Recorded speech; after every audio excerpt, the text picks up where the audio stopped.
తెలుసు, కథ అని తెలుసు, కథలన్నీ కంచికే చేరునని తెలుసు.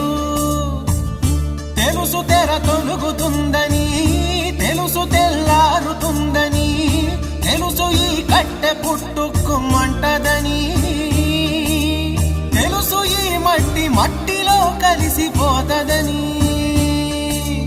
ఇన్ని తెలిసి ఇరకాటంలో పడిపోతావు ఎందుకని? మాయ